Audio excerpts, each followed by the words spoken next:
Well, hi, everybody. I'm Don Stewart, and welcome to another edition of Breaking News for this Friday, the 13th day of September, 2024. And as always, we have some important stories to bring to you that have recently come across the wire that we need to know about because they continue to set the stage for what the Bible says our world is going to be like at the time of the end of this age. So let's get right to them. Now, this first one's interesting and a very rare public statement.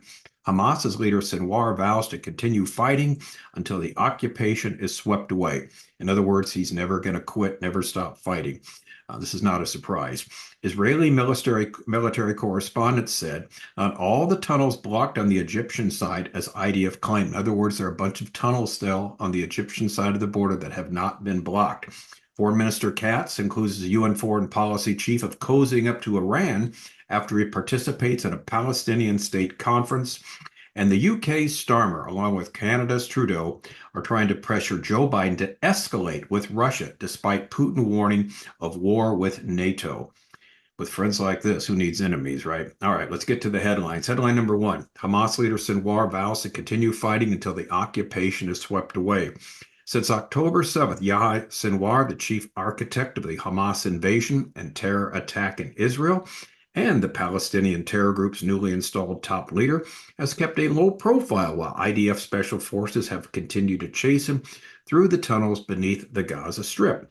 Now, on Friday, Lebanese media published a rare statement from Sinwar, who has stayed in intermittent contact with Hamas's leadership outside of Gaza to communicate his decisions during this hostage ordeal.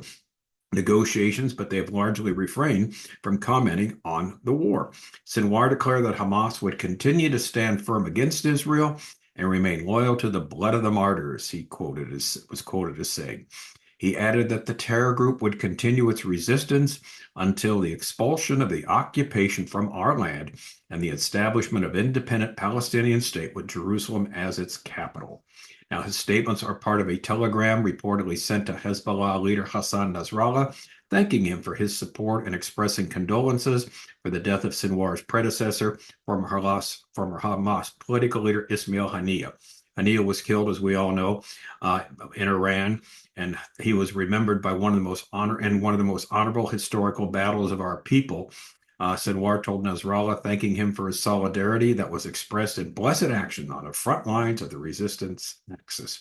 After several months without any public statements from Sinwar, this marked the second message he sent in as many days. So he's getting really chatty now. On Thursday, he published a congratulatory message to the new Algerian president. And so basically, recent Israeli intelligence reports that he may have left the terror tunnels beneath Gaza and now is hiding among the Palestinian population dressed as a woman. Wherever he might be, he's going to be caught eventually and eliminated. That's the bottom line there. But it is fascinating, 2 days in a row. And when something like this happens, when someone's been basically silent for 11 months, it means something's up, right? So we'll keep an eye on this. But it's a fascinating story. The guy pops up 2 days in a row and starts talking.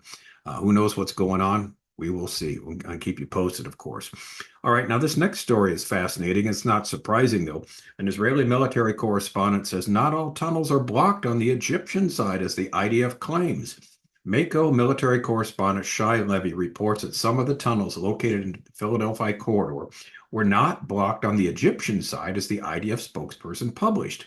Shai Levy, he revealed that some of the tunnels located on the corridor weren't blocked, as the IDF has been claiming. He noted the tunnels were indeed blocked by the IDF on that side of the border, but the claim that the outdoor tunnels, some of them were blocked before the war, he said, is simply not true.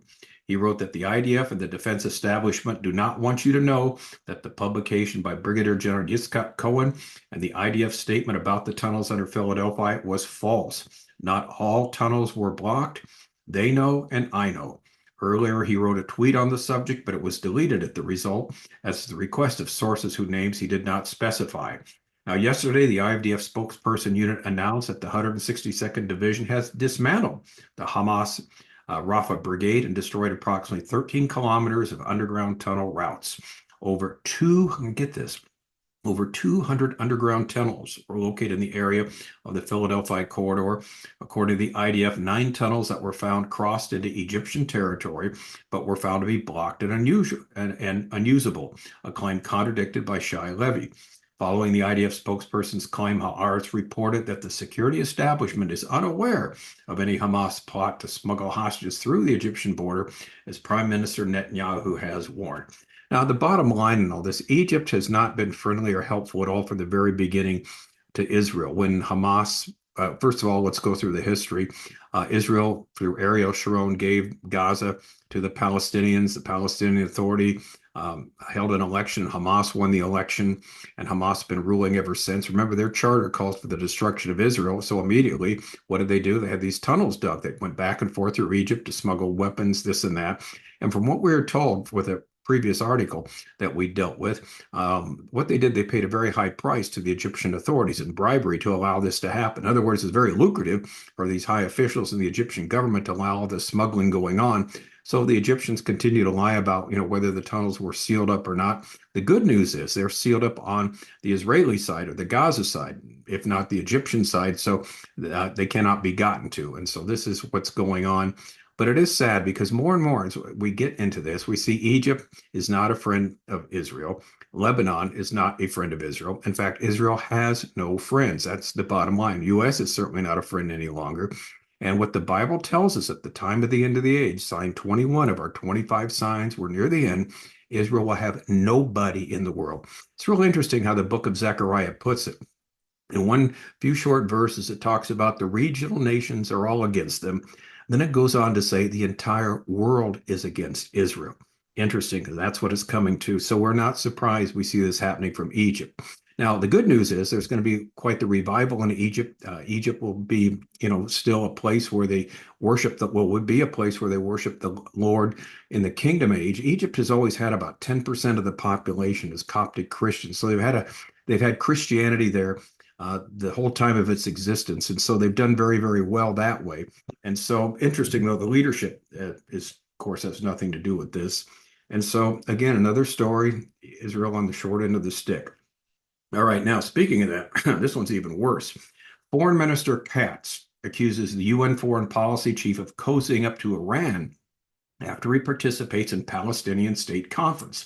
Foreign Minister Israel Katz used the accuses EU foreign policy chief Josep Borrell of cozying up to Iran and participating in a hate campaign against Israel after he takes part in talks hosted by Spain on establishing a Palestinian state. In the same week that the US, Germany, France, and the UK opposed sanctions on Iran's aviation ties following missile supplies throughout Europe, the outgoing EU High Representative of the Union for Foreign Affairs, Josep Borrell, is busy with hate campaigns against Israel, Katz said in a post on X, formerly Twitter. Instead of pushing for the EU to join the sanctions on Iran, Borrell supports establishing a Palestinian terror state controlled by Iran and the axis of evil against Israel, moderate Arab states, and Europe. Katz is posting a photoshopped image of Borrell sitting on the lap of Iran's Supreme Leader Khamenei, along with purple octopus meant to represent Iran's proxies. This is Borrell's legacy, anti-Semitism and hatred towards Israel, Katz says. He has been repeatedly criticized by diplomats for his habit of trolling foreign countries and leaders with weird, belligerent social media posts. Now, here's the bottom line. This guy, Borrell, is somebody that's really, really horrific. He's very anti-Semitic. And the European Union has people in very much positions of, authority that are anti-Israel at their core. So this is not surprising. And so we see this happen over and over again. And what does it do? It confirms sign 21, like we see every single day. Anti-Semitism increasing, Israel being separated, people in leadership basically are doing whatever they can to make sure that the nation of Israel is not only rendered inoperative, that it's destroyed. And this is the type of hatred that's there from the non-Christian and actually the anti-Christian world. So again, we see this. The stories continue to pour in every day, which are heartbreaking, but not surprising given what the Bible says is going to happen at the end of the age. So like the other stories, Hamas, again, will not quit. They will fight to the very end. We've said that. They're not going to quit. Their charter calls for the destruction of Israel. And then, of course, we see the Egypt not really being helpful at all either and not wanting to keep Hamas out of out of Gaza by, not, but by allowing these terror tunnels to be used all these years. And now we have this man, Joseph Borrell, the UN foreign policy chief, cozying up to Iran and trying to allow a Palestinian state to be built, basically that would destroy Israel. So again, they're getting it from every side. Now, if that's not bad enough, this is the worst. We always save the worst to last. Listen to this. UK's Starmer, Canada's Trudeau pressured Biden to escalate with Russia, despite Putin's warning of war with NATO. In other words, Putin has made some threats just today again. You're going to get into war if you use these weapons here, these long distance weapons on Russia that are American made or Western made if Ukraine uses them. But now you've got, well, we'll read the article. John Kirby came out Friday, this from the U.S., and told reporters that there's been no change in U.S. policy regarding Ukraine using Western arms for long-range strikes inside Russia. In other words, they're not allowed to do it. But the pressure is quickly ramping up. First, Canada's Justin Bieber Trudeau, Prime Minister, said he supports greenlighting this, despite Putin making it clear this would mean direct war between Russia and NATO.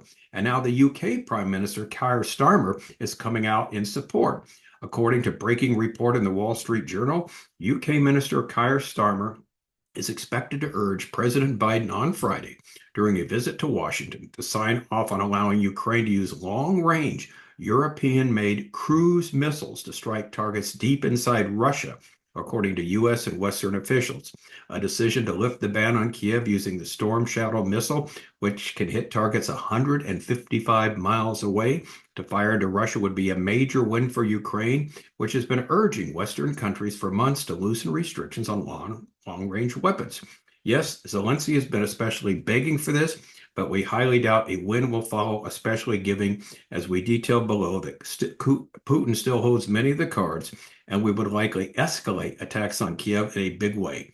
While the final decision on Storm Shadow would be made by the UK government, British officials will ask Biden and the Biden administration to weigh in because some components of the missile are made in the US, the Wall Street Journal said in their afternoon report.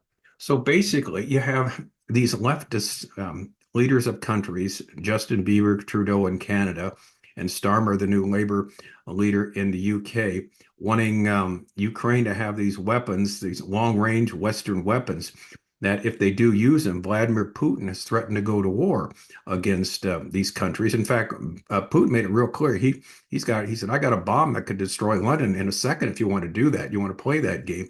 And let me tell you something. He would do it if he was forced into something like that. I'm sure he's got things that can reach Canada also. So they're trying to convince Sleepy Joe Biden, our lame duck president, to sign off on this. And so far, the U.S. has not.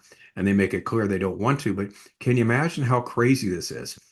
There's a lot of times you see the headlines, World War III updated, getting closer and closer because, again, what's happened in Ukraine with Russia and the terrible fighting is going on there.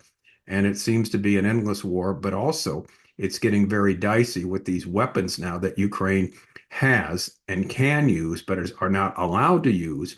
And Europe is trying to get the U.S. to sign off on the use of these when Putin says, if you do, then I'm going to go to war against NATO. And believe me, that is the last thing we want in this world. Now, can you imagine if Russia goes to war against NATO? We've got this conflagration and Kamala Harris is president of the United States. Yeah. Well, we'll see. Anyway, the good news is we know Christ. We know he's got everything in control. We know at the end of the day, he's looking after us, and whatever happens in this crazy world, we know how the story is going to end. Because like we always say here on Breaking News, we have read the last chapter of the book, seen the last act of the play, watched the last scene of the movie, and that tells us that Christ will come back, set up his kingdom, and those who believe in him will have life everlasting in his presence. Again, please take use of our materials on our website, Educating Our World.